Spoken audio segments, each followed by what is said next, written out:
Hello, ladies and gentlemen. Ta-ta. Hi. I've missed you. It's been a week. It's been a week. We have not been in the studio in this capacity in a week, and we've missed you. So, I just wanted to say hello and welcome you to Nerd Cave Show. I have rented lips this evening. And No. That's mine. Oh, I borrowed Ray's lips. That's it. Yeah, you borrowed my rented lips. Yeah. Do I get a bill you for that? That's frightening. But anyway. I'm turning you over to Ray now, and here he is. Good evening, everybody. Welcome to the Nerd Cave Show. Now with more happy juice. More happy juice. More happy juice. This is some weird stuff. All right, so we're gonna start the show off quick, because I'm gonna get into this because this is some tasty stuff. This is really good. This is Templeton Rye, and it's their barreled finish series. There I go. There you go. And basically, it's kind of a neat one. They start them in oak flame charred barrels, and then it's finished off in maple syrup barrels. And it's got this. It's delicious. It really is. It's got this little mapley. It's kind of like a whiskey maple bar. I've been trying to figure it out. I mean, not to a point where it's overly sweet. It's really. It's not. It's kind of just there hinting. Yeah, but it smooths it out really nicely, though, I think. Yeah, retro. I got some Black Friday sales. I got me some new toys, and a fuzzy rug. The fuzzy rug isn't here yet. I'm gonna get into that here in a second. But this is. I picked this up because it was kind of like the bottle was sitting there, and I was hearing birds chirping and some singing, and I was like, well, might as well. And the price was really good on it. So Templeton Rye. This is the happy juice for the evening. I'll set this here so you can kind of see the top of the bottle, but it's here. It's got a really nice color to it too. It really does. Nice it's got the brown. It's got this really golden brown color to it. It's prettier than I am. I mean, there you go. It's really, really good. It's 92 proof. So you got to respect it. Yeah, you have to be responsible. And the smell of it. It's got this. It's got the normal whiskey, oaky kind of. I'm horrible at this. I really am. I'm still getting used to smelling it. I'm a consumer. I consumed a whiskey. He's a consumer, not a connoisseur. There's a difference. But no, it's got a really good flavor. Like I said, I got it on a whim. I went over to Imbibe. It's becoming a dangerous place for me, or at least for my wallet. I need to go check out Imbibe. You really do. I love that place. And this is an American whiskey. That's what really threw me off. This is from Iowa, Templeton, Iowa. Oh, okay. So there, yeah. Elu asked, "Where's?" I'm not sure how to say it. I think it's Ellen. Ellen. Okay. Oh, it's bottled in, I believe. Okay. Now you're gonna have me read stuff, and I suck at reading. Let's see here. It's distilled in Indiana, and I think it's aged, or at least the company's from Templeton, Iowa. So there's something to do with Indiana and Iowa. It's quite tasty. Yeah, it's quite good. It's quite good. I'm glad I picked it up. The price was really good. Yeah. Really. So how did everybody do with Black Friday? Woof. I don't do anything on Black Friday. Oh, dude, I spent more than I should have. But it's like I save up, and then Black Friday hits because you know what's coming up. I do my saving, and then when Black Friday hits, I get like at least 90% of my Christmas shopping done. Oh, that's the way to do it. And that's really what I've done. Yeah. I think I got like 98% of my Christmas shopping done, which was the bulk of it's been, my close family. Beyond that, it's, I get, cards and little stuff for everybody. I try to spread the Christmas spirit around, but my kids, I kind of splurged a bit this year. So, and I can't say because I don't want my kids to hear. Right? No, yeah. No. But no information other than you splurged. I like the way you said that. I splurged. I did some splurging on the Black Friday. Blurkfurter. Mm-hmm. I So- bought sheets because being an adult sucks. You know what? I bought a rug, but if you guys saw my social media post, I don't know if it's quite adulting because it is a black rug, but it is a shaggy, fuzzy rug. I just don't want to see pictures of you on said rug. Oh, with they're coming. like a loincloth on. Well, I don't know about I'm not going to say the loincloth. Maybe just a controller hiding the bits, but. I'm putting everything on. I don't know what kind of. You don't know where lock, that keyboard's but been. No.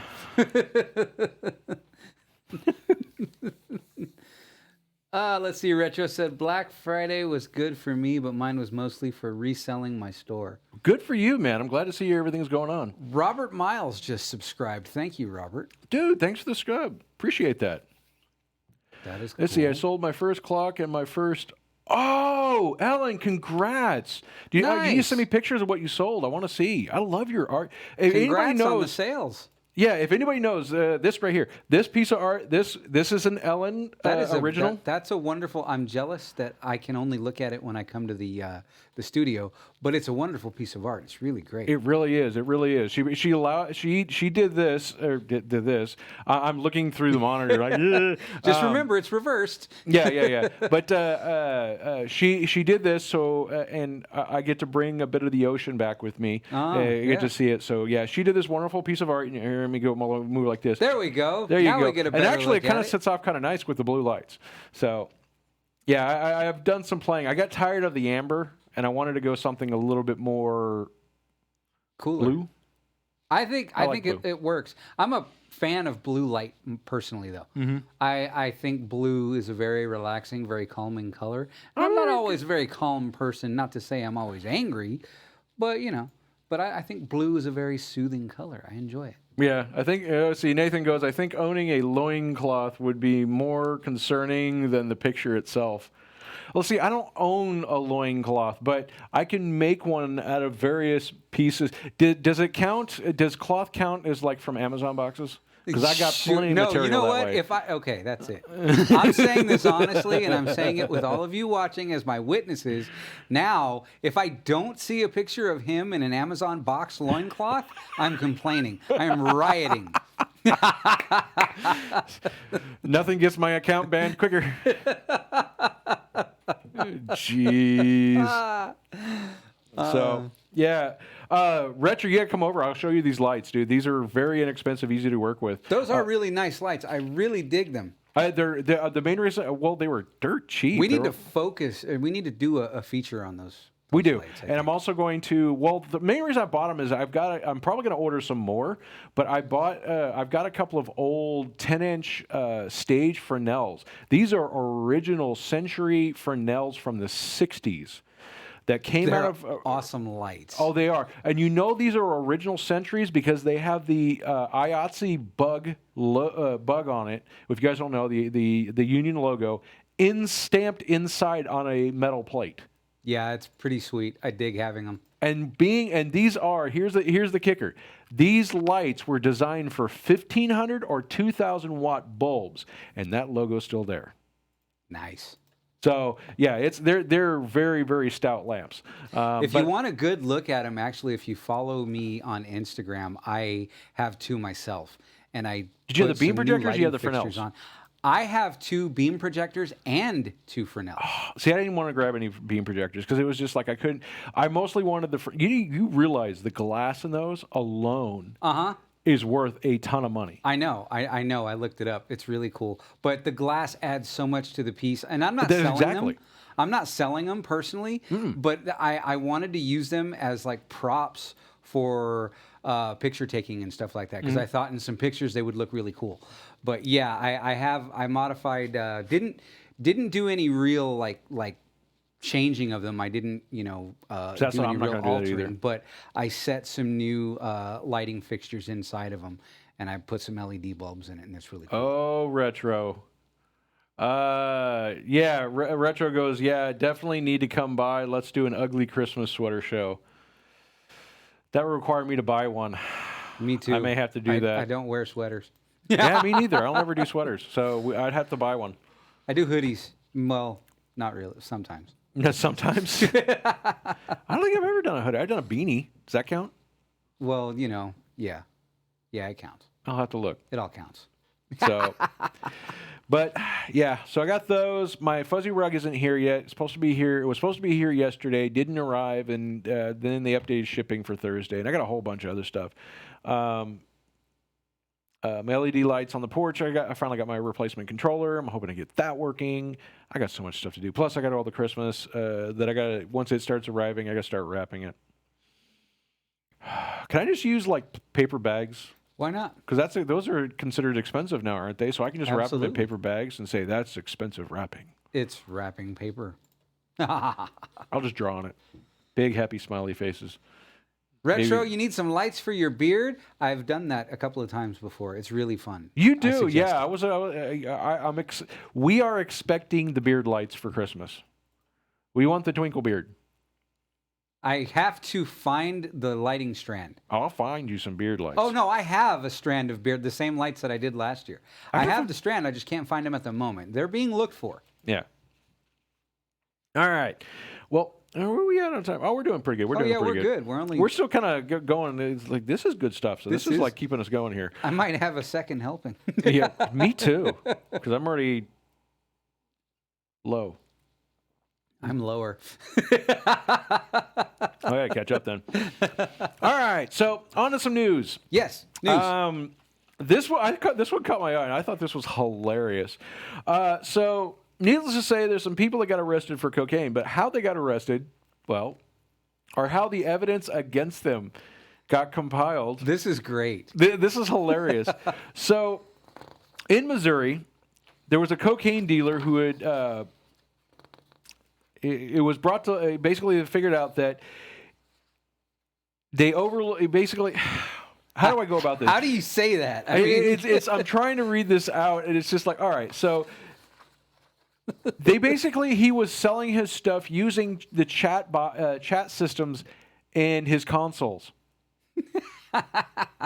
He was selling his cocaine through PSN. And I think, basically what it is the guy's name is Curtis Dola Alexander. And they basically, in a search warrant filed on October 22nd, agents of the Federal Bureau of Investigation stated that Alexander was illegally involved into a multi-kilogram level cocaine deal. Multi-kilogram. Wow. Essentially what it is they were selling this stuff through freaking PlayStation chat. Like, don't you realize? Here's the thing: is this was the voice chat? This wasn't even text. But it still logged it. Yeah, no, I know. He thought it was more secure than it was. So that just goes to show you, be careful what you say because, I mean, yeah. No, you got to remember the systems have to record it to send it. Right. No, I hear you. That's what I'm saying. Yeah, and you just thought it was secure. That's what I think is so funny. Yeah, and what he basically did was he was selling it, and then the FBI just hit up Sony. Hey, can we get these records? And they're like, sure, here you go. Yeah, that's. Basically, information is automatically collected by Sony includes network-connected software data such as application utilization, gameplay, gamer system or video and audio progress, utilization, performance, peripheral and device use, services requested and used, and or content downloaded and viewed. They track everything because a lot of their analytics is basically based off of what are people doing, how do we tailor this to work even better. Mm-hmm. And even in their end user agreement, they say that we do log some of this stuff in order to track it. And yeah, he was trying. Who thinks of that? I'm going to use, while I'm playing Call of Duty, let me see if I can sell this drug. Now, see, here's the thing, though. This is not the first time it's happened, because it says right here, this isn't the first time that law enforcement has requested records from console developers. No, not at all. Back in 2012, by Ars Technica? Ars Technica. Yeah, that report goes into great detail on the methods employed to find evidence of criminal activity on the Xbox Live platform. So, I mean, it's not like this is unheard of. I mean, it's just like, why would you try It's that? no. It's the problem is these guys are. If you are using direct connection, that's one thing. But they're trying to use a gaming service, and the problem is everybody knows. We all know those companies are constantly recording and doing everything. That's why you don't do it on Facebook Live, or you don't do it on Facebook Messenger. You don't do that stuff on anything that is outside your control. And these people are just dumb. Yes. Dumb. Very, very well said. Very well said. It's they are. It's I mean, no. Yeah, and not only that, but they can figure out which games he was playing, and if he was playing certain games a lot, they can. Here's the thing: not only do they track what games you were playing, but they track what games everybody was playing. So it's easy to go, oh well, all these people. These are all the people we've got to we now pull records for, and we can figure out who he was selling it to because all these servers log everything. There might be a knock at your door. Yeah, snitches get stitches. Snitches get stitches. Oh, well, geez. I mean. Yeah. But all the gaming services, all the internet chat services, there's a couple of them that are free that delete after a short period of time. But if the FBI petitions them, the only way you can do online communication is if you have the server and you configure the server not to log. That's it. And if you want to, you put that server out somewhere in another country where it's harder for them to get to. And VPN into it. It's just this is someone's lazy and dumb. Not that we at Nerd Cave Show condone conducting illegal I'm glad he business got caught. online. I'm glad he just got saying. I'm just going to these people are using these systems not knowing what they're doing and getting caught, and then we've got a really entertaining story to talk about. Thank you for the we wonderful appreciate story, your incompetence this is for great giving stuff us to entertainment. talk about.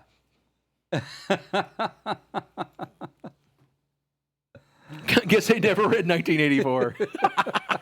Awesome, perfect. So what is today? Today we have a birthday. We do have a birthday. Hold on. I'm done with that story. And it came back. It's the one that came back to bite me. We have is it today?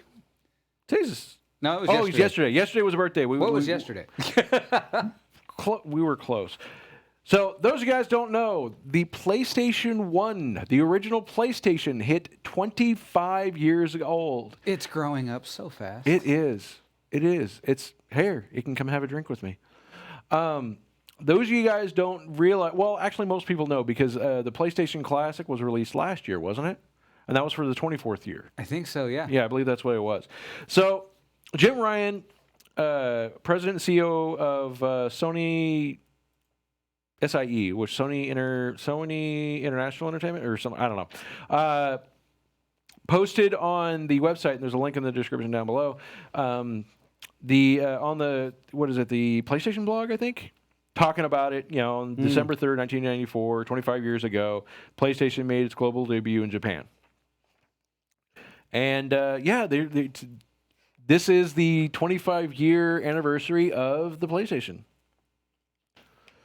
I got called earlier the other day. So it is today. Yeah, it is today. So Gotcha. technically it is today. Sorry. This got posted yesterday. They posted a day ahead. I was reading numbers and I'm not paying attention, no but I don't problem. normally pay attention. So happy birthday, Sony Happy PlayStation. birthday, Sony PlayStation. And the Sony PlayStation, I'm sorry, still to this day, it still holds up very well because there's a lot of iconic games on that. Do you know what the best-selling game on the PlayStation was? Let's see. I am going to guess Crash Bandicoot. Nope. Okay. Gran Turismo. Oh, yeah, that makes sense. 10.85 million sold for the PlayStation. Wow. That's a lot of Twisted Metal games. was another good one. That introduced us to, what was his name? What was the clown's name again? Sweet Tooth. Sweet Tooth, thank you. I was thinking Candy something. Yeah, same thing. He drives the ice cream truck. Yeah. And honestly, I love that ice cream truck. And that ice cream truck keeps being redone so many times. It's awesome. Yes, the original PlayStation was released on December 3rd in Japan in 1994. Then September 9th in 1995 in North America. Europe, September 29th in 1995. And I believe Australia on November 15th, 1995. Wow. Then the PS1, the revision of it, the schmaller, July 7th, 2000 in Japan. North America, September 19th in 2000. And September 29th in 2000 in Europe. It lasted from 1994 to 2006. Nice. Yeah, it didn't get discontinued until March 23rd of 2006. That thing had a great life. I will have to say the one game that I kind of wish would sold the best, but hands down is my personal favorite, and even to this day, I have to pull it out from time to time and play it, and that is Castlevania Symphony of the Night. I don't want to know about you pulling things out and playing with it. It's not what you said last night. You kept sending me text messages, too. Castlevania Symphony of the Night. I would agree. That's a really good game. I played that game. I enjoyed it. Music is phenomenal. The gameplay is great. It's got amazing replay value. I have played it several times. I beat it maybe twice because I keep hopping in, playing it for a few days, and then getting away from it for months. And then like I don't know where I'm at, and I'm just going to continue. I'm just going to start new. Gran Turismo, I never got into that. I never got into the football games too, and I had several friends of mine. That's all they wanted was the Madden games. Oh yeah, and yeah, Madden. Those were huge. Those were big. Or what was the basketball game where you had the flaming basketball? NBA. There was a specific one. NBA Jam. No. NBA Jam. I have that one. It's actually PS games going. Wait, which one are you talking about? I have that one. It's my holy grail of PS games, going almost $200 value right now. Nice. That's really cool. Retro's got a very, very... Retro has an extensive... We should do a feature on Retro's collection. We really do. Now, just to give you an idea, what would you say... The average computer nowadays is what? 8 to 16 gigs of RAM. Yeah. A terabyte or maybe half a terabyte with an SSD. NBA Jam, that's the name. That's what I said, NBA Jam. Game. Okay, yeah. All right. Let's see here. I know a lot of people played NBA Jam. They loved that game. Yes, Castlevania Symphony of the Night. That hands down, that's my favorite game out of all of them. There was another one I loved to play. I enjoyed Final Fantasy VII. I never got into the Final Fantasies. I was a big Final Fantasy player on the NES. I played Final Fantasy and Final Fantasy 2, and then 3 on the N64. Yeah. Can you take a wild guess what the CPU processor was inside the PlayStation? Inside the PlayStation? The original PlayStation. Guess what it was? It was a MIPS. I don't know. It was a MIPS processor, but it was called the R3000, and it ran at a staggering 33 megahertz, or 33.8688 megahertz. Yeah. Blistering 33 megahertz. I mean, I remember my first computer was a DX266. That's 66 megahertz. Eventually I got up to a Pentium. No, I went from that to a Pentium 120. Well, technically it was a Pentium 90. I overclocked it to 120. But I digress. I digress. It had 2 megabytes of RAM. All of 2 megabytes. But then there's the video RAM of 1 megabyte. Wow. I'm running 8 gigs in my graphics cards today. Right. So. Oh, well, the graphics of today's games blow the older games out of the water, but still, those games. Oh, Robert, thank you. Robert goes, lots of great games on the PS1. Metal Gear Solid, yes. Final Fantasy VII, Tekken. Metal Gear Solid was one that I did get into slightly with friends of mine. That was a great game. Yeah. Cell phone has more CPU now. Yeah, a lot of them do. Let's see here. 16-bit, 24 24-channel. I was amazed with the sound, though. The sound it did have a 24-channel sound chip on it. I was fairly impressed with it, and that was actually really good at the time. But that was the one thing about Sony. They always focused. They were very much still a sound company, yes, so absolutely. they really did. That was the one thing that made a lot of those great games so great. I mean, you were limited on graphics, but that was just the technology at the time. But the sound was phenomenal on it. Absolutely.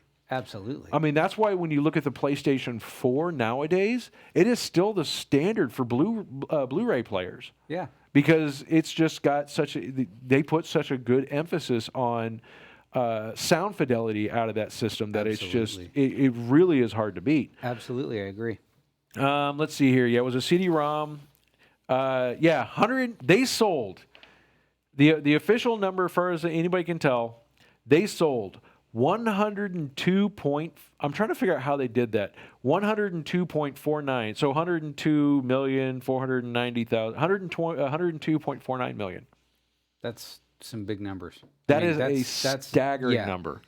That's awesome. And Retro, yes, I do agree. Crash Bandicoot and Spyro are still favorites in my household. I never played Spyro. Me and Retro need to sit down and play one day. There's a lot of PlayStation games. Actually, I should probably just whip out my RetroPie and get that going again. Yes. Spyro was a dick. He was. Sephiroth was a dick, but he was designed that way. Yep. But yeah, no, that was a very. Do you remember how much the PlayStation cost? Anybody? Oh, it was like, wasn't it 300? It was. Yeah, it was right. It's $299. $299 in the U.S. and it was 39,800 yen in Japan. Now, wasn't that the first console that was at that price range? Yeah, it was a little bit more expensive than Nintendo. Yeah, because that was about the time that the N64 was out, if I remember correctly, or was it the Super Nintendo? That was during the Super Nintendo. Because here's what happened. Or no, yeah, it was right during the Super Nintendo, just before or just right at the Nintendo. Someone you know that when they basically did the N64 come out at that time, or was that shortly after? Because if you guys know the history on the PlayStation, it was originally supposed to be a Nintendo console. Was it really? It really was. Nintendo. Somebody within Nintendo pitched to Sony that they wanted to develop a CD-ROM based console similar to the Nintendo system. And they had actually started working on licensing and everything else. Let me fix this. This thing is a little bit high. So they started working on the Nintendo PlayStation. And they had even gone as far as at one point in time, there was rumors, or they were in the early development phases of a Nintendo 64 CD-ROM combo system where it would take both CD and cartridge. Wow. There is a prototype of that out there. Somebody got their hands on it. Nice. The problem is I think there's only a couple. Games had to be specifically coded for it because it wasn't quite in PlayStation and it wasn't quite a Nintendo. It was very early developmental, and but there is somebody out there with one of them, one of the original, and we're talking. It was pretty much put together. It was just still in the early phases of development. It was basically to the point of almost released to manufacturing. It was just before that they were still hammering a few things out, but there was one of those out there. PlayStation 1995. Oh, that's right. They released it just the year just before. What was that? No, wasn't that the Nintendo 64? And 64 was out in 96, so yeah. Yeah. So yeah, it's basically what it is they wanted the Nintendo 64 to be a cartridge, but then Nintendo at the last minute backed out.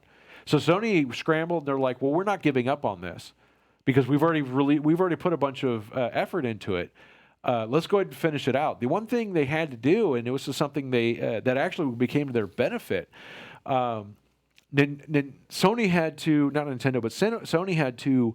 They didn't have a game development wing.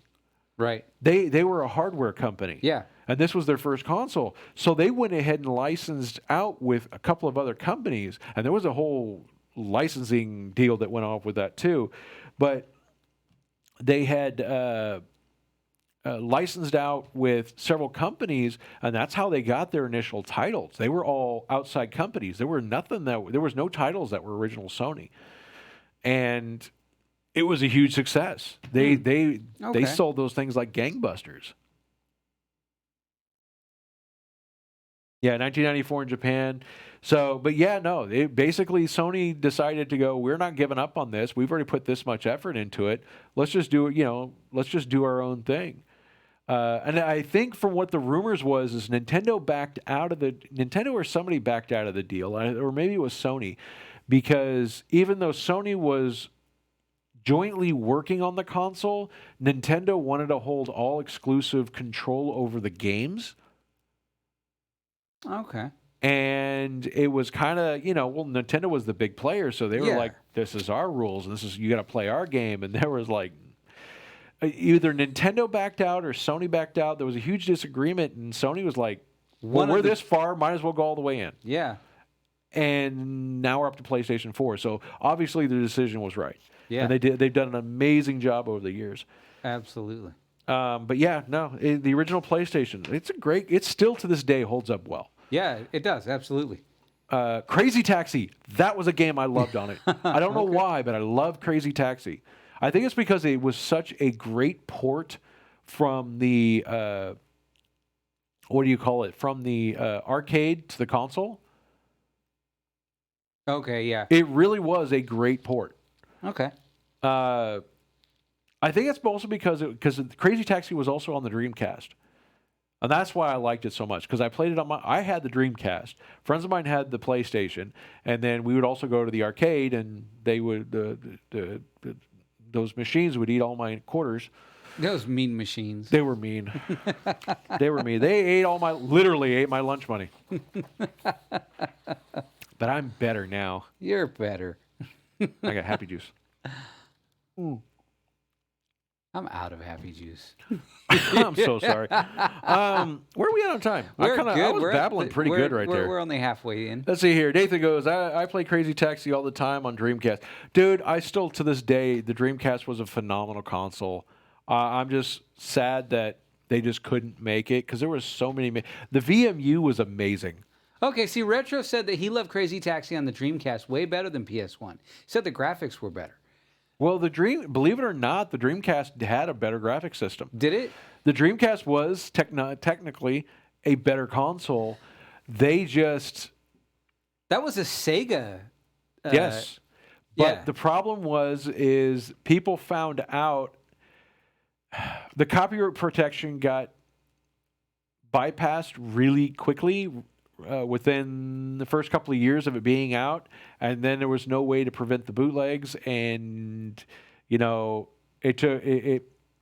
was way too easy to, as soon as a game comes out, make a copy of it, put it online, and people can download it.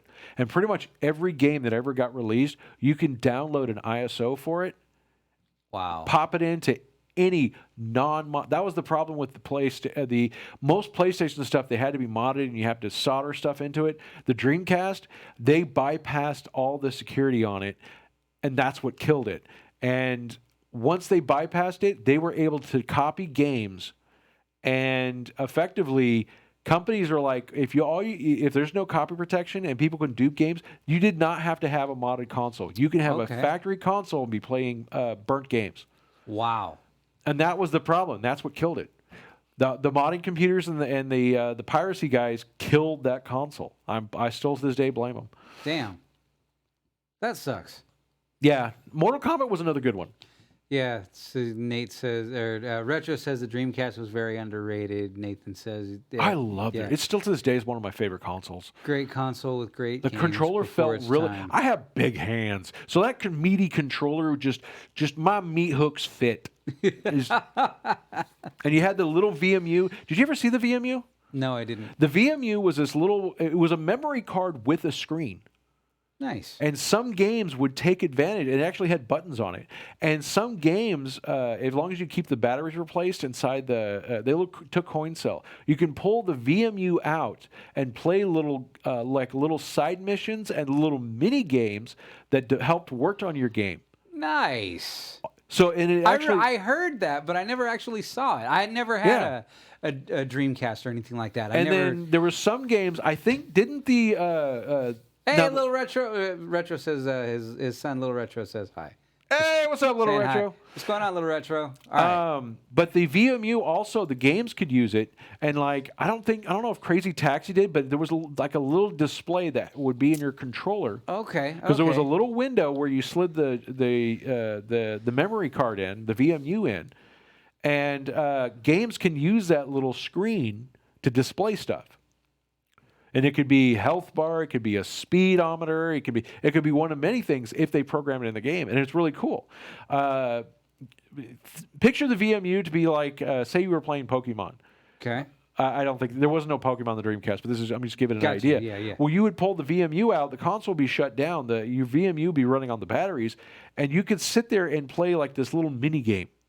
To help develop on or play extra, like do extra features of the game, and then pop it back in, load your game up from the actual disc, and continue on. And that stuff would get it was a really cool and really cool deal. And now you're noticing like especially like a lot of game consoles are doing that now. Yeah, especially with the Nintendo Switch. Exactly, they're doing things exactly. like that. They're finally we're all coming full circle. Everybody's accepting that the Dreamcast was an amazing idea to do this. So, yeah, virtual memory unit (VMU). That was again definitely Nate. That it was way before its time. So, I'm gonna I'm gonna say that I kind of wish that console would have lasted a little bit longer, but the piracy guys killed it. Now, yeah, and unfortunately, well, it was also okay. Ellen said my buddy had one, but he broke it when it flew across the room. Yeah, that tends to that he didn't break it. It was a things. Sudden stop at the end of the throw. Kind of like a super simple switch. Okay, I got you. All right. So happy birthday to the PlayStation. I definitely need to pick up. I need to play some Castlevania. I really do. I'm starting to twitch for it. Castlevania was always one of my favorite Symphony games. of Night, man. That's still one of the best PlayStation games as far as I'm concerned. Hands down. It's just a very phenomenal game. Even to this day, it's still one of those games that still got replays. Amazing side scroller, phenomenal music. It's a game that takes a lot of time to play, and even if you get to the end, there's a whole bunch of little. That's where grinding came from, honestly. Symphony of Night was like, hey, if you spend several days just killing this one mob, you may get this little piece of armor that's worthless, but it's rare, so you want it. Yeah. Retro just said something interesting. It said they think Switch is going to outsell the Wii. It already has more than 2 times the amount of physical games than the Wii. Really? Yeah. I didn't know they had that many games. Oh, yeah. Well, you got to remember, they opened up, most of the games can be downloaded online, and they've opened up a ton. It's very much an online console that you can also download, not homebrew, but small developer games, independent titles. Gotcha. And you've got stuff like Mario Maker, which has got a massive community. Okay. Of people just constantly making these crazy maps, pushing that game engine to its utmost limits, and they're finding that's one game I really want to play. Come play Castlevania Symphony of Night on my 40-inch CRT TV. Amazing pictures, dude. Definitely, that sounds amazing. Because I played it. I play it on my TV in here, but I love to crank up the sound really loud. And that's the thing. If I play Symphony of Night, I have to play with a my tower speakers, my several hundred watts a channel with subwoofer. Just I need full sound to really enjoy. That's With one a of those name games. like AudioCraZ, what do you expect? Yeah. Yes, it's gotta be loud, obnoxious, and glorious. Nice. We had 1,300 games, and Switch already has 2,500. Yeah, that's pretty impressive. Because the Switch is, I mean, how old is the Switch? It's not that old, is it? Honestly, I don't have the numbers in front of me. Okay. But it's a couple of years. Yeah, it's a few years old, but I didn't think it was like maybe 5 years old, Yeah. something like that. Yeah, we'll see. But yeah, All right. So we ready to move on? I believe we are. All right. It's time to do the Cave Gem. You got the link ready? I do. Sweet. Cave What's up? Gem. Those of you guys don't know, every now and then we find, or every week we find a nice little item on Amazon. And we think it's kind of cool. And we bring it to you and show you and talk about it and possibly laugh about it. And this one I thought was really crazy. These are huge. It's called Yard Games Yardzy. I like this game. And these I are would play this game. gigantic dice. Well, they're not gigantic. These are, like 3.5-inch dice. Wood dice. Now, I'm going to tell you, much like, if you guys get mad, when you got your players and they get mad and they throw dice, I guarantee you chuck these dice at somebody, you're getting a critical hit every time. Absolutely every time. I like the way you worded that, too. That's the first thing I was like, I've chucked dice at Guaranteed. people that pissed me off, and honestly, these would hurt. Yeah, they would. Look at the They size would. of those things. I like that. That looks really cool. Now, see, when I saw the pictures at first, I was thinking they were bigger. I'm not disappointed because now that I understand what their function is, Well, it works. they're good. If they get too big, you got to two-hand them. Yeah. If they're big enough where you can grab, you can at least chuck one, and if you've missed while they're ducking, you can hit them with the second one. Yes, yes. And you know what? Retro said those are cool. Make for an awesome drinking summer game. I agree with you, but it could also be a good winter game because what happens when you get that one die that just won't land right? You throw the thing in the fire. It's made of wood. Wow, that is a. No, okay. I was gonna say that'd be wrong, but I've known guys that have done that. They got pissed off with their dice and chucked them Any into a tabletop fire, gamer chucked hears them into the me street. when I say that. Mandy, yes, we should get those. We should get them. Yeah. I could think. I honestly, I want to see some people play some. This is the dice. Okay, I want to buy these. That way, the next time I'm playing some RPG with somebody and they forget their dice, they are using The these. dice of shame. Those would be the dice of shame. Yes. Nate says use them on a game of Monopoly. Make it extreme Monopoly. Yes. Absolutely. Oh man, those would be awesome. Because just thinking about it, so I landed on Park Place again. I demolished the I just hotel. re-rolled. Mandy says, make sure you clean up dog bombs before. Yeah, if you're playing outside, absolutely. Oh, jeez. Now, I know what these would be awesome for is there was somebody that posted a while back, and I couldn't find the image. I tried to find it.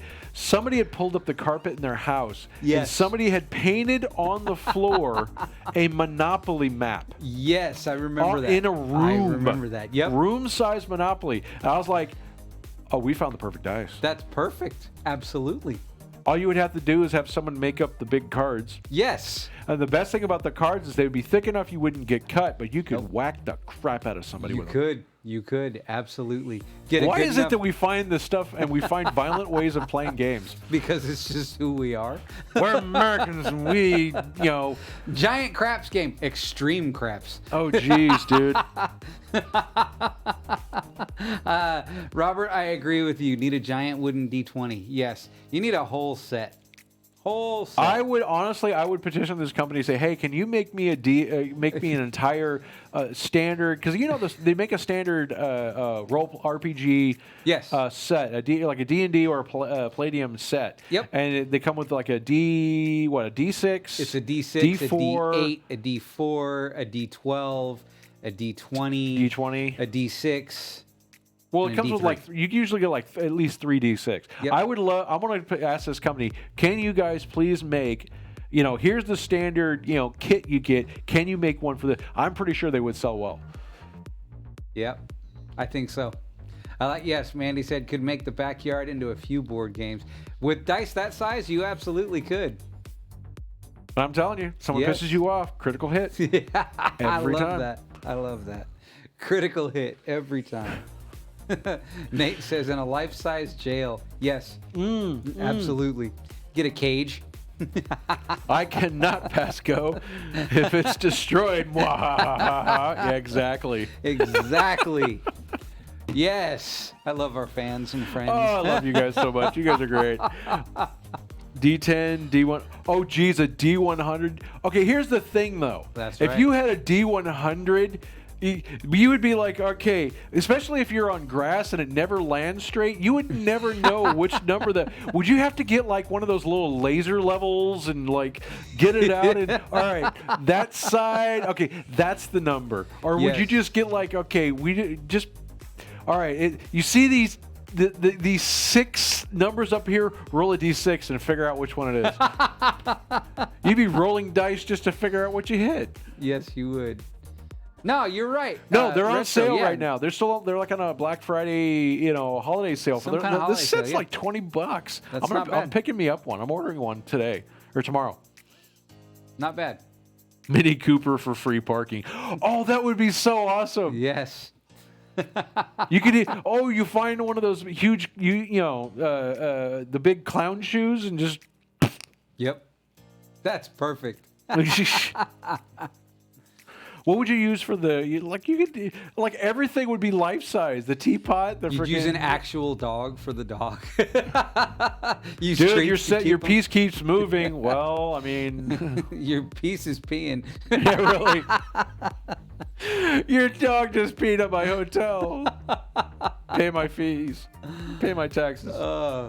Pay my taxes, Yep. please. Geez. So yeah, these are the giant 3.5. Maybe I should have actually read this stuff. We went on such a wild tangent. I completely forgot I had I stuff know, here. right? About Beautifully it. crafted 3.5-inch wood dice made Yeah. of sustainably sourced New Zealand pine. Yes, and hand sanded for smooth playability. Heat branded pips or dots burned deep for visibility. I like it. Just use an RC car. Wouldn't even have to leave your couch. I love it comes with a dice bag. Yes, it comes with a bag. Okay, this is not a dice bag. That's a dice satchel. I love how they said this. 100% satisfaction guaranteed. We are a US-based company and will replace any piece of this game if you are not satisfied or if it's just not working out. So honestly, for $20, I'd probably never send it back. Right, yeah, exactly. I've We put them up on the wall I'm gonna behind contact you. I think this is awesome. I want to get it. I gotta buy some of these. That's great. Me and the kids are gonna be in here. Oh, like, what do you? Hey, daughter, I'm gonna teach you how to play craps. Hold this. Here's your other one. Yes. Roll and put your money down first. Yeah. Bet. Yeah. Giant twister. Giant just twister. Yes. That'd be cool. I dig this. Just use RC Cure. Wouldn't even have to leave your couch. Yeah, true. Axe. Yes. Perfect. Perfect. You're trying dice. You're fired. Jeez. Nice one, Nathan. Oh. All right. I think we get. I'm gonna order me some of the. I'm gonna look at some of the other stuff they got. Those things are really, really cool. All right. So yeah. Today something happened, and I already posted this on. If you guys are on the Nerd Cave Show message group or whatever it is on Facebook, I posted this the link to the video, and we got to see the Black Widow movie trailer. It came out today. Yay! It looks happy. good. I can't wait for it. It really looks good. There's a lot of things we got to take in about it. Where is this? Okay, so first thing you got to know about, and you'll see the picture up there. Who's the dude? Who's the fat guy with the I wish I was Captain America outfit? That's not the Captain America outfit. That's Captain. That is the Red Guardian. The Red Guardian, That is that's it. that's the Russian equivalent of Captain America. And I am really interested in seeing this. And honestly, depending on how good that is, I may want to see the Red Guardian movie. Mm-hmm. Actually, I think some of these characters would make amazing television series. Oh yeah. I really want to see more of these. Well, they are kind of superheroes, but they're not that good. I mean, come on, make us another. What was it? What was the show that Iron Fist and John? Defenders. The Defenders. I want to see more. I want to see more Disney Plus shows like that. Yeah, I agree. I really do. I really do. Absolutely, I agree with you. Yeah. A lot of people are curious. How are they doing Black Widow, being as she sacrificed herself to get the Soul Stone? She can't come back. True, she did. This is not present MCU. This is actually slightly past MCU. John Feige already stated that he confirmed, or Kevin Feige, sorry. I get that wrong. I hate names suck. He already said at San Diego Comic-Con that the movie will take place just after the events of Captain America: Civil War, which was the last movie Black Widow appeared in before Infinity War and Endgame. So yeah, this is taking place right after Civil War. So nice. It's before the last couple of movies, just shortly after the Tony Stark and Steve Rogers breakup. Mm-hmm. The new movie is likely to give us a more complete look at Black Widow's origin story through flashbacks. So that's pretty cool. If you watch the trailer and click on the link, links is down below. You will see there is a lot of flashbacking going on. Oh yeah, it is. This movie is probably going to be riddled with it quite a bit. You'll notice the one scene where you've got the government agent guy. I can't remember who it is, but he looks significantly younger. So yeah, we got some CGI magic. Are you talking about Coulson? No, not Coulson. The guy that was forcing the whole Sokovia Accords. Oh, okay. Retro said, "Hey, I'm caught up on every Star Wars movie and all Mandalorians, Rogue One, and Solo. Just going to start watching the other series now, but it took me a week to binge watch all the movies." Dude, that's time consuming. I respect your hard work on that. Right? You devoted time. Welcome. Now, did you watch Rogue One? Yeah, he said Rogue One. Okay. Did you watch Rogue One in the correct series? You have to watch 1, 2, 3, Rogue One, 4, 5, 6. Because Rogue One happens just before 4. Oh, did I miss it? No, you got it. I got it right. No, yeah. I got it right.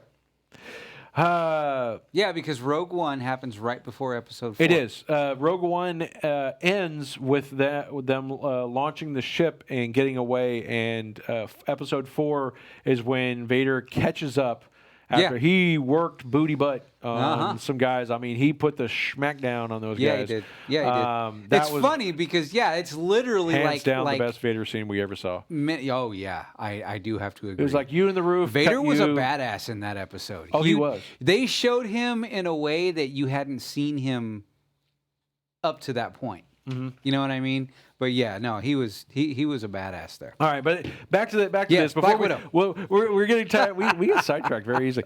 Black Widow, like I said, it's coming out in 2020. Yeah, May of 2020. Yeah, May of 2020. So who's going to come and watch it with me? I'm going. Who's going to come and watch it with me? So, it's going to be really good. I'm very happy for this because I do think this is one character that we have deserved more story and detail behind to understand more about her character. Absolutely. And I think we really need more information on Natasha Romanoff. Doesn't this explain the blonde hair at the beginning of Infinity War? Well, we don't know. Most likely it will. But you got to remember Natasha Romanoff is a spy. Yeah. So her changing her hair color, changing everything else, that's just what she does. Yeah. Mm-hmm. I would have to say, I think the look I love the most with her, and and I know a lot of people aren't going to like this, or a lot of people may not agree with me on this. As far as I'm concerned, her best look was in Endgame, where she had the ends that were a different color. The ends were white and the rest of her hair was red. And mostly because she looked the most real. Yeah. To me, I just liked that because it gave she was tired. Yep. And well, she had shouldered so much in that story. She had been shouldering so much, trying to get everything back in order, trying to make sure that everything got back the way it should be. So, yeah, of course she was tired. And that absolutely did reflect that. Nathan, I'm going to talk about that here in a minute. So, as soon as we get done this, I definitely want to talk about that. So, hold that thought. And you know it's going to go into something because you see her in this picture right here in the white uniform. Yes, there's going to be so much her going across the world and even going to Russia. My guess is that's in Siberia. Probably. Yeah. That's what I'm guessing. They're basically going to go on. I love the red. The Red Guardian. Red Guardian. He looks so hilarious. I want to see more of him. I think it's hilarious. I really want to see more of him. But yeah, we're finally going to get to see the Black Widow. Where are we at on time? We are. We got 5 more minutes. All right, let's get out of this. We're good. So, anybody wants to come watch the movie with me? Let me know. We'll get tickets. We'll go together. I'll have Happy Juice possibly, or maybe not. Nice. Depending if I'm feeling nice to share. Anyway, so Nathan was side notes. New Star Wars game is pretty good. I'm assuming you're talking Fallen Jedi. Is that the game you were talking about? I'm assuming that's what I'm assuming, and that looks really, really good. The best part about it is, correct me if I'm wrong, there's no microtransaction. This is an actual game. They're getting back to the point where they're realizing that people are tired of microtransaction. You can't microtransaction the crap out of a game and expect to make money. Just because you put a dollar amount on every little item doesn't mean you're going to make money from it. You can do it subtly, you can do it nicely, but the gaming companies, I think, were becoming greedy bastards. Ooh, I agree. That's the best that's the nicest I can put it. That's the nicest way that it can be put, but I do agree with that wholeheartedly. Robert, some of the shots, Robert's going back to, I'm going to answer that real quick. He's asking if we hear what happened in Budapest. Some of the shots were from Budapest. So, but they're modern, from what we understand, they're modern time Budapest. But one of the shots was past time, so we may find out. There's a very, very good very, very good suggestion that we will finally figure it out what happened to Budapest. Mm-hmm. So I do believe that was it. So I have a feeling we're going to be seeing Hawkeye in this movie, in a little bit of it at least, because they obviously had a bit of a history, these two.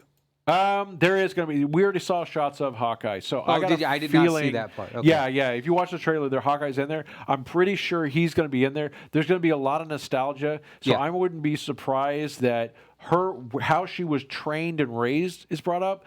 The Budapest is this is going to be a lot of explaining how she became who she was. Mm-hmm. So I do believe there's going to be a lot of answers happening in this. All right, so Nathan goes, gives hope that microtransactions aren't the gaming apocalypse.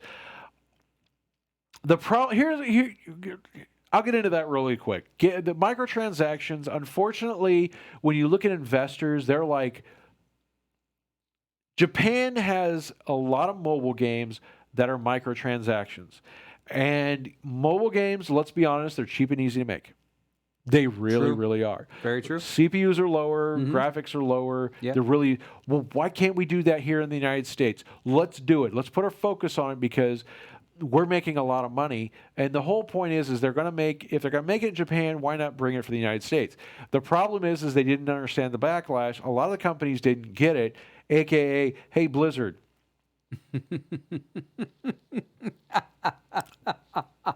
Diablo Immortal, am I wrong? And the company that was and it's not even a Blizzard game, it's being made by the same company that makes another microtransaction game similar to Diablo. So they're given that to make a Diablo microtransaction game. I have no interest in that game whatsoever.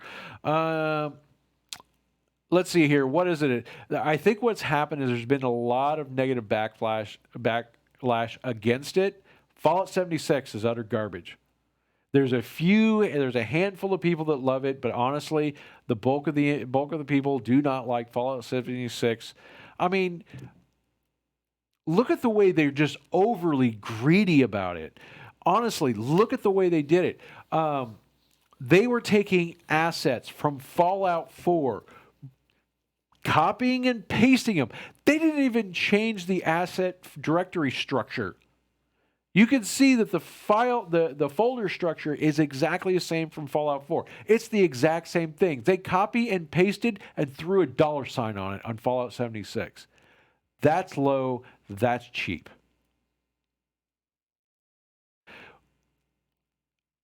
EA Games was really bad about it. And the problem is that's what these companies are for. They're there to make money. So any way they can see to make money, and they're saying, hey, this is ways we're supposed to make, and this is the way the gaming industry is going. But they've also got investors that are going like, dude, this is the way companies are making money in Japan. We should be making the same money. Do this so we can make money. And unfortunately, the investors, as stupid as they are, got the companies to do it. And they made these absolutely horrible games. Don't the investors feel kind of silly now that they're Nope, not making money? They Nope, should. Because they're going to blame, they cannot, most of the investors are too narcissistic and they can't be blamed for their mistakes. It's obviously something the way they implemented it. That's why some of these companies keep doubling down on the microtransaction games. They make a little bit of money, but they get negative backflash. But they made a little bit of money, so obviously it's not the microtransactions. It's the way you implemented them. So you need to change this, and then they release another game with more microtransactions. It's just I need a drink. Nate said, I gave it the benefit of a doubt for a while because I love the concept so much. But the latest move for a premium paid subscription drew a line in the sand. I honestly, when I saw Fallout 76 come out, and I saw what they were doing, I waited because they did that $200 pack, $200 deal, and then as soon as the game came out, they shortchanged everybody without telling them. They got rid of the canvas bag and went to the nylon trash bag. Mm-hmm. I remember all of that with the mask or the helmet. Yep. And then the crappy helmet and all this other. It just every time we're going to give you this, and then as soon as they hand it to you, they go, but it's this cheaper thing. And they won't even, I hate marketing people so much. I hate you just narcissistic. Not all of them are. But some of you guys are so devoid of value in your life that you will sit there and sell people on one thing and then yank it out from under and put it some cheap garbage afterwards. Don't advertise something if you ain't gonna deliver. End of discussion. I'm still mad about it. I really am. It bugs me when these companies do this. Mm-hmm. Now, if there was a production issue, mention it, say it far enough in advance where you tell people, don't just do it and then hopefully they won't notice. Maybe we can sneak it out from underneath them and do this shady little not tell them and just do it. And why is everybody all upset with us? I know we should have been open and honest, but we don't do that. We're a greedy company. And I need another drink. And we are at an hour. Yeah, we are. I could go on with it. Just the prostitution of art. It really is. Honestly, that's why I've been really loving. There's been a lot of games out there. And here's the thing. I am now waiting. I don't do pre-orders anymore. I'm done with pre-orders. I don't care how shiny a little bauble they throw in the package. Do not buy pre-orders. Don't do it. I agree. I don't care how trustworthy the company is. Doesn't matter what neat little toy they're offering you with it. There's a couple of games out there that came out. They're absolutely phenomenal. Outer Worlds, love that game. What other games that have just amazing replay? Dude, I'm still playing Counter-Strike Source to this date. No microtransactions, nothing to buy. You hop in, you play the game, you have fun. And I'm still buying the game for friends. It was like Black Friday sale for $1 or something. I was like, I buy a copy for you and a copy for you and a copy for you, and everybody gets a copy. It was great. And I finally got some achievements of playing with friends. I'm appreciative of Jedi Fallen Order. EA, it blew me away. Someone tell me, does a Jedi Fallen Order have microtransactions at all, or is that pretty much a microtransaction game free? You know what I'm talking about. I need another drink. Because if it is, I applaud EA for finally doing something about it. But I'm pretty sure it may have been the other game. Cyberpunk 2077 is another game that doesn't look like there's a microtransaction in sight. It's a game you buy and you play and enjoy. Thank you. Thank you very much. That is what we've wanted. That's what we need. We need more games like this. So I just looked it up. Star Wars Jedi Fallen Order is a single game with no multiplayer, no DLC, and no microtransactions. Perfect. So you get in there, you play the game. I don't see how it could be a multiplayer. I can see it being a co-op. No multiplayer, no DLC, and no microtransactions. Okay, so to me, that's a perfect console game. I don't see that being very fun on a computer, but I can see that. To me, that game seems more like a console. That seems like a controller game. What is other games that did? Fallout 76 completely destroyed. That game completely ruined Bethesda for me. I mean, they've been running that fair line of putting out a decent game, but with tons of bugs for years, and they rode that they ran that into the ground. They went Fallout 76 with microtransaction and all the bugs. Yeah, no, you guys, your name is 100% tarnished now. Absolutely. Trying to think who else. Honestly, there are some titles I don't care that are microtransaction. You know what? One game that annoys me the most, and I really, really think Nintendo needs to rethink what they're doing. Mario Kart Go. Okay. That is so blatantly microtransaction infected. Wow, that bad, huh? It is, and I have actually decided, and I paid $5 to get enough gems, is it rupees? I think it is, to buy one of the 10-pack, the 10 pole, and I didn't get a single thing I didn't already have. And then the last 2 times I've been able to do the 10 because I saved up the rupees through playing. I've gotten maybe 1 item out of the 3 times I've pulled. Chances of getting, you get 10 items. I've gotten 1 new thing. I keep getting the same thing over and over again. I'm sorry. It's definitely not worth it. No, It is absolutely 100% not worth my money to spend on that game. If you're going to build a system where I'm going to constantly get the same thing over and over again, and I have to dump an insane amount of money in just to get... they need to up the percentages. Or make it, if you already have it, your percentage of getting those get extremely more rare. But I kept getting the same things over and over again. Why would I want to waste my money on that? It makes no sense. 1 item out of 3 polls, 3 10 polls. So out of 30 times getting a drop, I got 1 new item. I don't see how that's worth my money. I would have to agree with you. I really don't. Warframe is a game that has tons of microtransaction, but it's done right. Okay, I have to check. Somebody was telling me about Warframe. I'm gonna have to check that one out. I've heard good things about Warframe. I need to check that one out. There was another one, but is Warframe a free to play? So that's the thing. If it's a free to play, I understand the microtransactions because you get a game for free, but there are things you can pay for. And honestly, that's fine with me. Fallout 76 was a premium game with a premium price with microtransactions you almost had to get. Yeah, it is free to play. See, honestly, and that's fine with me. Warframe, free to play with microtransactions that doesn't have pay to win, I'm okay with. Right. Because to me, the free to play is balanced out by the microtransactions. Yeah. And they have to be optional. I think Overwatch's microtransactions is fair because they're only cosmetic. Yeah. There's nothing pay to win in that. It's merely cosmetic items. And as far as I'm concerned, I'm okay with that. I'm not fully 100% hate microtransactions. I hate microtransaction where that's the focus of the game.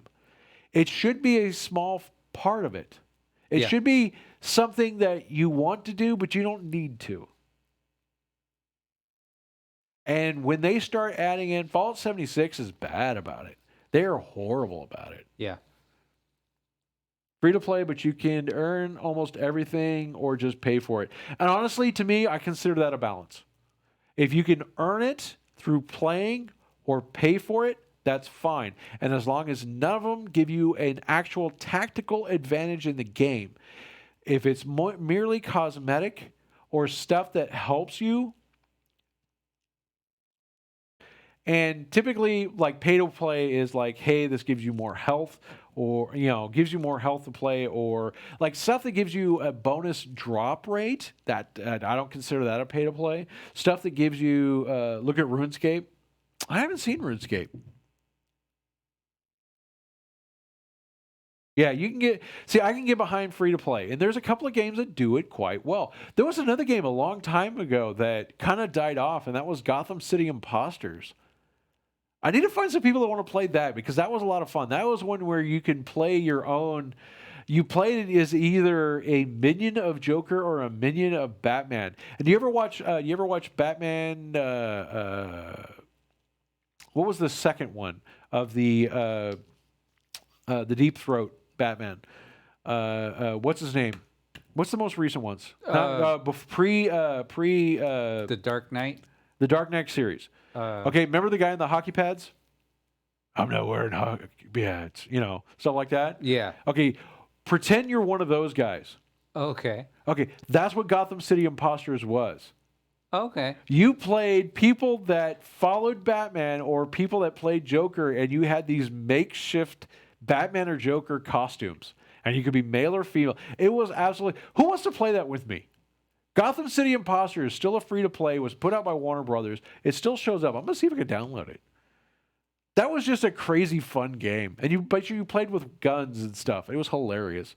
It was one of those just crazy fun games. I'll have to check it out. You definitely do. But that one had microtransaction. I thought it was done well. It was mostly just fun stuff you can do, but it didn't affect your gameplay. You either had to be good or you weren't. Like I said, there's a fine balance. Like, I'm not 100% against microtransactions. I hate it when companies get greedy with it. Yeah. And those games typically become failures. Or you've got the kids like, it's like Fortnite, and their microtransactions don't bother me. Because honestly, I suck so bad, there isn't a microtransaction that'll help with that. But yeah, Retro, check it out on Steam. It's called Gotham City Imposters. It was a Warner Brothers games. All right. It's one of the titles that was put out by Warner Brothers Games. I don't know if the Warner Brothers Games studio is still around anymore, but they put out a couple of games, and Gotham City Imposters was one of them. Where are we at on time? We're over quite a bit, aren't we? Yeah, we're over about 12 minutes. That's okay. Yeah, we're doing good. I'm having a blast time, dude. I love all you guys. I really do. This is so much fun. And like I said, once again, everybody who's watching, you guys, anybody that's here locally, anybody wants to come in and join us, I have a couch set up. You guys have seen it in the past. I have a microphone, so if you guys want to come in and join us locally here on the show, come on down. Absolutely. Come and join us. I've invited a few other people. There's a couple of people I know that do podcasts. If they're watching, the invitation's still out there. Come and play with us. I've got happy juice. It's good juice, too. So, yes, and I share my juice. I do. That's why. And we're putting this out here. Like I said, Templeton Rye. This is actually pretty good stuff. It is really good. I'm just now starting to get a buzz. So, tasty, tasty. It's really weird. I want to talk about this stuff again because the maple maple barrels they finish off the aging with, it really does add like It's like a hint of a maple bar and whiskey. That's a Yeah. I'm horrible at descriptions. That's actually My a really good description way to is put it's it. yummy. Yeah, it's a good way to put it. It tastes almost sweet. Listen to this. Listen to this. Oh, that's so tasty. It's too bad this video isn't a scratch and sniff. Yeah, really. I'm still waiting for YouTube to add that feature. It's a Smellatron. So, all right. I think we need to get out of here. I've had an amazing time with you guys tonight. You guys are awesome as always. Come and join us. We'll be back next week, Tuesday night, here on the Nerd Cave Show, here in my wonderful abode, my home, my studio, my whatever you call it. So, yeah. Love you guys. You guys are freaking awesome. Those of you guys don't know, join us on the conversation last all day, every day on the Nerd Cave Dwellers group page on Facebook. Or you can follow me, AudioCraZ, on Instagram, Twitch, Twitter, everywhere. Patreon. If you guys want to help us out, Patreon, or if you click on the links on Amazon, those do help us. Those are Amazon associate links. Those do help us. That money, that's what helped pay for these lights.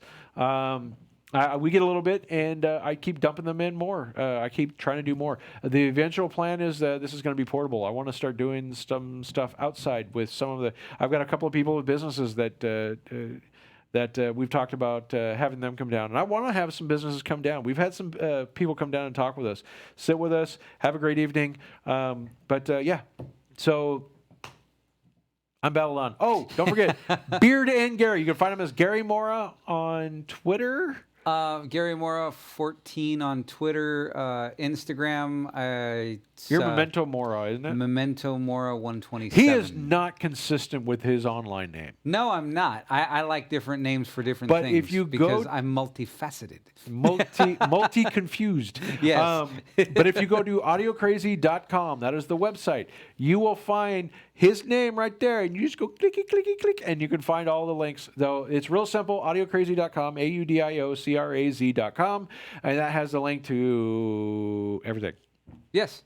But like I said, you want to check us out, Patreon, patreon.com/AudioCrazy, or you can even find me on Twitch, but you can find me on here on YouTube. You can, Patreon. We got Amazon Associate, so if you buy stuff, we even got a link to our Amazon, the wish list.